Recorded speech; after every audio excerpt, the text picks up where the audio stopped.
बहुत साल पहले की बात है। एक आलसी लेकिन भोला भाला युवक था आनंद। दिन भर कोई काम नहीं करता, बस खाता ही रहता और सोई रहता। घर वालों ने कहा, चलो जाओ निकलो घर से, कोई काम धाम करते नहीं हो, बस पड़े रहते हो। वह घर से निकलकर यूं ही भटकते हुए एक आश्रम पहुंचा। वहां उसने देखा कि एक गुरुजी हैं, उनके शिष्य कोई काम नहीं करते, बस मंदिर की पूजा करते हैं। उसने मन में सोचा, यह बढ़िया है, कोई काम धाम नहीं, बस पूजा ही तो करना है। गुरुजी के पास जाकर पूछा, क्या मैं यहाँ रह सकता हूँ? गुरुजी बोले, हाँ हाँ क्यों नहीं, लेकिन मैं कोई काम नहीं कर सकता हूँ। गुरुजी, कोई काम नहीं करना है, बस पूजा करनी होगी। आनंद, ठीक है, वह तो मैं कर लूँगा। अब आनंद महाराज आश्रम में रहने लगे। ना कोई काम ना कोई धाम, बस सारा दिन खाते रहो और प्रभु भक्ति में भजन गाते रहो। महीना भर हो गया। फिर एक दिन आई एकादशी। उसने रसोई में जाकर देखा, खाने की कोई तैयारी नहीं। उसने गुरुजी से पूछा, आज खाना नहीं बनेगा क्या? गुरुजी ने कहा, नहीं, आज तो एकादशी है, तुम्हारा भी उपवास है। उसने कहा, नहीं, अगर हमने उपवास कर लिया तो कल का दिन ही नहीं देख पाएंगे। हम नहीं कर सकते उपवास, हमें तो भूख लगती है। आपने पहले क्यों नहीं बताया? गुरुजी ने कहा, ठीक है, तुम ना करो उपवास, पर खाना भी तुम्हारे लिए कोई और नहीं बनाएगा, तुम खुद बना लो। मरता क्या ना करता। गया रसोई में। गुरुजी फिर आए। देखो, अगर तुम खाना बना लो तो राम जी को भोग जरूर लगा देना, और नदी के उस पार जाकर बना लो रसोई। ठीक है।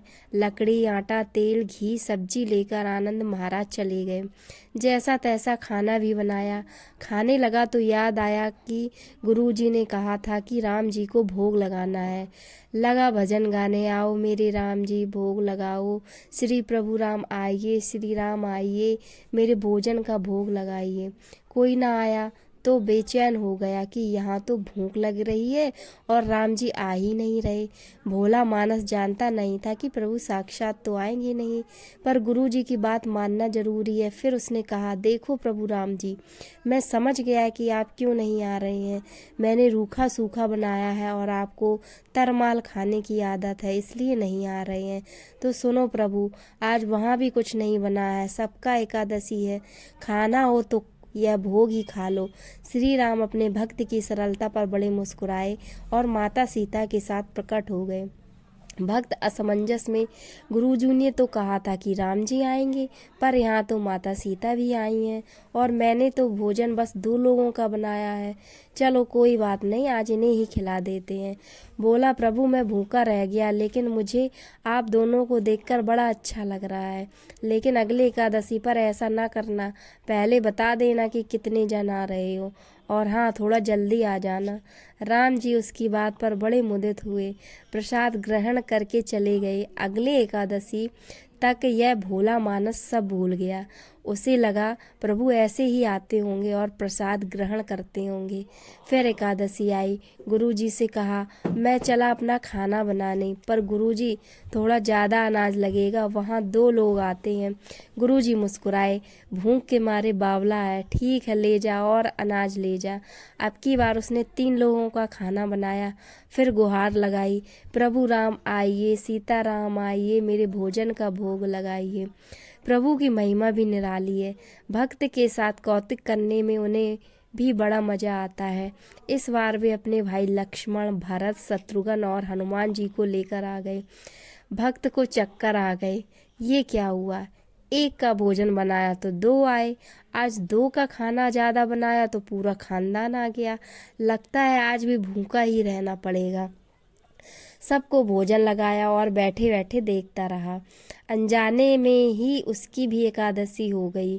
फिर अगली एकादशी आने से पहले गुरुजी से कहा, गुरुजी, ये आपके प्रभु राम जी अकेले क्यों नहीं आते? हर बार कितने सारे लोग ले आते हैं, इस बार अनाज ज़्यादा देना। गुरुजी को लगा, कहीं यह अनाज बेचता तो नहीं है, देखना पड़ेगा जाकर।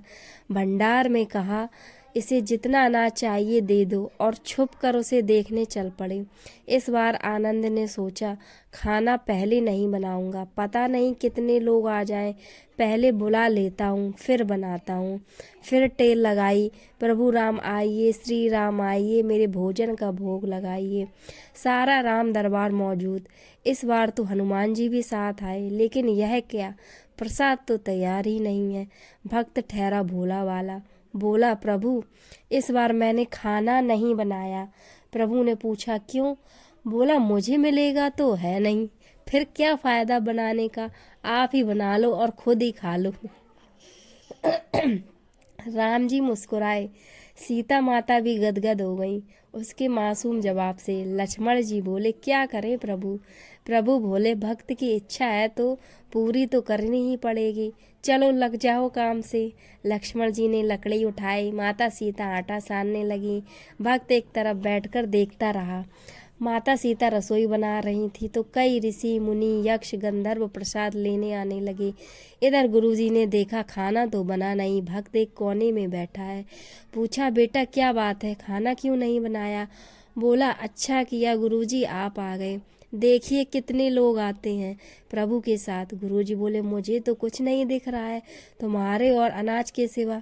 भक्त ने माथा पकड़ लिया, एक तो इतनी मेहनत करवाते हैं प्रभु, भूखा भी रखते हैं और ऊपर से गुरुजी को भी दिख नहीं रहे हैं, यह और बड़ी मुसीबत है।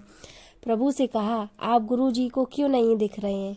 प्रभु में बोले, मैं उन्हें नहीं देख सकता। बोले, क्यों? वे तो बड़े पंडित हैं, ज्ञानी हैं, विद्वान हैं, उन्हें तो बहुत कुछ आता है, उनको क्यों नहीं दिखते आप? आनंद ने गुरुजी से कहा, गुरुजी प्रभु कह रहे हैं आप सरल नहीं हैं, इसलिए आपको नहीं दिखेंगे। गुरुजी रोने लगे, वाकई मैंने सब कुछ पाया पर सरलता नहीं पा सका तुम्हारी तरह, और प्रभु तो मन की सरलता से ही मिलते हैं। प्रभु प्रकट हो गए और गुरुजी को भी दर्शन दिए। इस तरह एक भक्त के कहने पर प्रभु ने रसोई भी बनाई। यह भक्ति कथा लोक श्रुति पर आधारित है।